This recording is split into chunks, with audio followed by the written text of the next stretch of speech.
My husband, 37, took his nephew tween in after his dad, my husband's brother, was diagnosed with cancer. He told me his nephew would stay with us until his dad completes his chemo treatment. I agreed, although he didn't consult me about it first.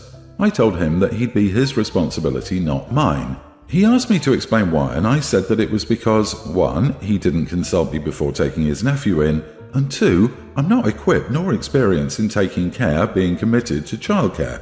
I still have to cook and clean. He said it was fine and he'd be taking care of him alone. The other day he called me in the afternoon saying he was stuck in a 2-hour meeting and asked if I could go pick his nephew up from school. I said I was having lunch with Mom and discussing family issues. He insisted, but I reminded him that he said he'd be taking care of his nephew, including school pickup and drop-off. I suggested he try to get off work or call some other family member to go pick him up. He tried to argue, but I hung up. I went home at 3 and surprisingly found my husband there. He was angry, he started yelling at me, calling me selfish and unfeeling. I told him that his lack of management wasn't my fault. He yelled, saying that my lunch with Mom could have waited, but I chose to be damn petty to prove a point. I said that wasn't true and told him to get over himself and stop acting like he was the victim when he put himself in this situation, knowing he wouldn't commit.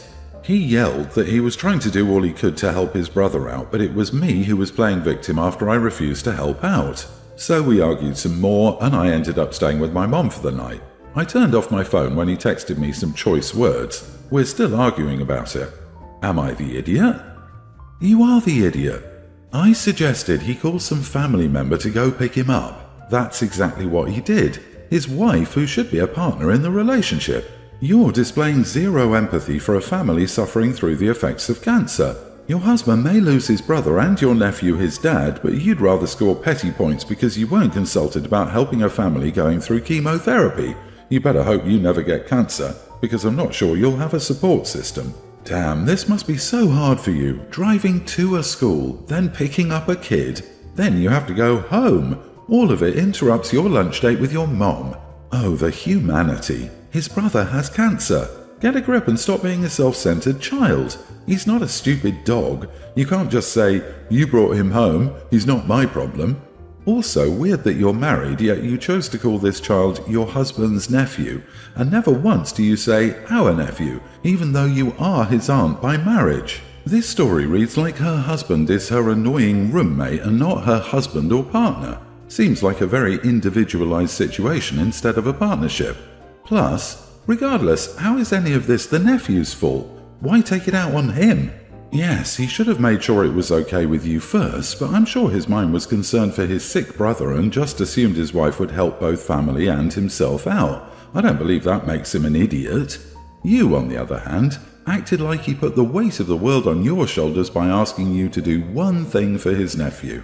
If you don't care enough about your nephew to pick him up, the least you could have cared about was your husband's job, that you made him leave early. You sound very self-centered and I'm not sure how this marriage will work for you. You married a man who would do anything for his family, and with marriage being a team effort, you've shown you wouldn't lift a finger for his.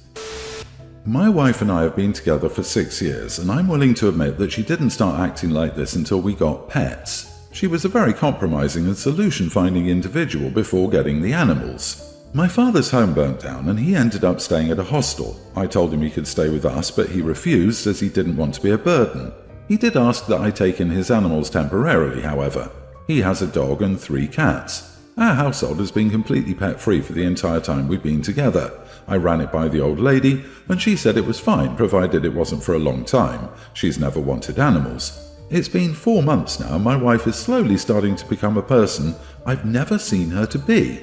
The dog will stare at her when she's eating and whine, and my wife gets angry. The dog is definitely begging, and I understand it's irritating, but she's being kind of ridiculous. She'll tell the dog to go in the other room, which is entirely okay with me, but then becomes super frustrated because the dog will poke his head out of the doorway and stare her down while she's eating while licking his mouth and whining. It just frustrates her beyond belief. It didn't originally, but it certainly does now. She's been eating on the porch most nights because she's tired of being watched and unable to eat her food in peace. Or the cats, whom she likes a lot more than the dog, are even starting to make her angry. Like if she's reading a book, the cats immediately run over and knock the book out of her hands. The second she picks up her phone, the smallest cat will come over and attack her hands, trying to play, Or they'll all come in and start getting on her at 3 a.m. every single night. I've seen it happen. She isn't exaggerating about it. It's like the second she tries to do anything at all, the cats are all over her. And again, I get it, it's frustrating, but she is being ridiculous. She lost it yesterday and tossed the cat off the bed after the cat ripped the phone from her hands while she was on a phone call. She yelled at the dog to get away from her this morning because she was cooking and the dog kept trying to jump on her, like screaming at the dog. I'm getting quite fed up with the constant tension and told her to come off it and stop being a drama queen after she yelled at me that she was sick of being mauled all the time. She left, didn't even turn off the stove, just stormed out of the house and hasn't come back. Am I the idiot? I feel she was going overboard and it came off harsher than intended. You are the idiot. You're so belittling. She gets woken up in the middle of the night and she's being ridiculous. The dog keeps trying to jump on her while she's cooking on the stove and you're getting quite fed up. She said she'd take them provided it wasn't for a long time. Unless you're speaking about geologic time, 4 months is most certainly a long time to be housing pets you never wanted. Yeah, this part got me. As soon as I saw 4 months, I was like, that's a third of a whole year. That's a long time to deal with someone else's pets when you're not used to them and don't want them. OP needs to resolve this problem ASAP. You are so much the idiot here. Your wife has valid complaints. I notice you said nothing about how long they're expected to stay, meaning there is no end date. Board them. Help your father find a place. Start being proactive rather than passively complaining. Those pets need to go, or you should pay for your place and enjoy the pets to your heart's content. You're lucky she only slowly is becoming someone you don't recognize. If it were me, I'd have been there a long time before her. I'm getting married in 3 months and I've sent out the invitations. In the invites and emails I've sent to my guests, I've only requested people avoid wearing white, for obvious reasons, and emerald green, bridesmaid's dress colour. I've also asked people to RSVP until a certain date, or else I won't include them in the reception dinner since the price per person is very expensive. So I don't want to pay for people who won't show up at all. So basically those 2 rules, nothing else. Kids are invited, families are invited, and I couldn't care less about what my guests choose to wear except those 2 colours I mentioned above. For context about my sister-in-law, she's my fiancé's sister. We have an okay relationship. Not extremely friendly, but we don't hate each other either, and we get along. During my fiancé's birthday celebration, some friends and I were chatting about the wedding, and they were telling me how they're surprised how chill I am about the wedding rules, and how it's refreshing to go to a wedding where they won't feel like they're walking on eggshells. I said that wasn't me at all, and I just wanted my guests to have fun as well, so I didn't want to put many limitations. The girlfriend of one of my fiancé's friends also showed me the dress she's thinking of wearing to our wedding and wanted my approval on whether it's acceptable or if I believe she'd overshadow me. It's a yellow dress on the revealing side, but I honestly loved it, and I told her to go ahead and wear it. I told her I'm the bride, it's not easy to overshadow the bride, and if someone does, well, it sucks for me, but it's really not that deep. I didn't say it to shade my sister-in-law, but she took offense to everything I said and called me a pretentious idiot. She took offense because she had multiple rules on her wedding, child-free, strict dress code and all that.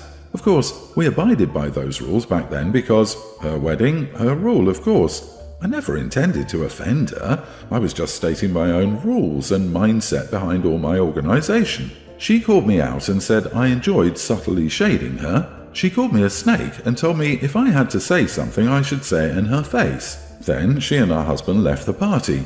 My mother-in-law told me that my sister-in-law overreacted indeed, but I'm also at fault because I flaunted how chill and different I am and rubbed it in her face to make her feel bad about her own wedding. However, my fiancé said I did nothing wrong and sister-in-law would grow up and get over it. Could I be the idiot? Not the idiot. She likely knows she was over the top with her wedding rules and internalized everything you said. That's her problem, not yours. She's probably also jealous that you're chill about your wedding and you get to enjoy the process. Don't apologize to her. She's the one dramatic idiot. And here I thought it was the sun the earth revolves around, and it turns out it's your sister-in-law. You can't be responsible for people's reactions who make stuff about them when it's not remotely about them. I am impressed though, I gotta tell you. It's the rare bridezilla who can keep being bridezilla with someone else's wedding. So your formerly bridezilla sister-in-law is butthurt because you're confident that you won't be outshined on your wedding day when some of her wedding rules may have been crafted to prevent that exact scenario. Your day, your way. Congratulations. I hope you have a fantastic wedding. I'm a single mother and I live with my 2 kids, Adam, male 24, and Zoe, teen female. Adam pays me rent but pays significantly less than he would be paying if he went to go live elsewhere, even with roommates. Rent is very expensive in our area and he's living with me while working full-time to save up for a deposit on a house. Around a month ago, Adam asked if his girlfriend of 10 months, Millie, 23, could stay in his room as she didn't get along with her parents and was struggling to find somewhere to live. I agreed because they're both adults and I've met Millie quite a few times, and I thought she was a really nice girl. At first it was going fine, but last week something happened. I came home from work a few hours early, and I walked in on Millie yelling in Zoe's face and swearing at her. Millie went silent when she noticed me, and I asked what the heck was going on. Millie ran off into her and Adam's room, and Zoe was crying. I asked Zoe what happened, and she said she accidentally spilled Pepsi on Millie's jeans and that she tried to apologize, but Millie blew up at her. I knocked on the door and told Millie we needed to talk. I asked for her side of the story, and Millie accused Zoe of spilling her drink on purpose and pretending it was an accident and said they were expensive jeans. I told Millie that I would get Zoe to wash her jeans for her. Millie had a blank look. I asked Millie what she thinks could help make things right, to which she said, "I don't know." I told her I understood she was annoyed, but she doesn't get to treat my minor daughter like that, and that if she does it again, she'll be out. If she has another problem involving Zoe that isn't an emergency, she should contact me before taking it into her own hands. I left it at that. Zoe washed her jeans and returned them to her clean and dry the next day. Millie told Adam what happened, and they're both accusing me of being unfair and said my comment about Millie being out was abusive. I think what I did was perfectly fair. I told my older sister about what happened and asked what she thought, and she said I was being too harsh on Adam and Millie and said I needed to chill. So now you know why Millie doesn't get along with her parents. You are not the idiot. I'd asked Zoe if this has happened before. Millie's willingness to go ballistic on Zoe was inappropriate and abusive.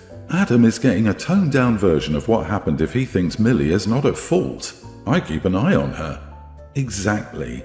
OP, please talk to your daughter about this and check in on her, and make sure she knows to come to you if they treat her that way again. Also, did she not know washing machines are a thing? It's Pepsi, not acid. It'll wash. She was struggling to find somewhere to live. Gee, I wonder why. She has to go. She felt comfortable enough to casually abuse your daughter in her own home and then doubled down and said your daughter did it deliberately to justify her response. She wants to punish. That may be your son's thing, but he absolutely cannot visit that upon his sister. Your son will threaten to go as well. Help them pack.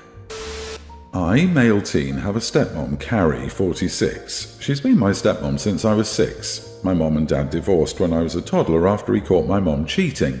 My mom then moved in with her affair partner, Tim.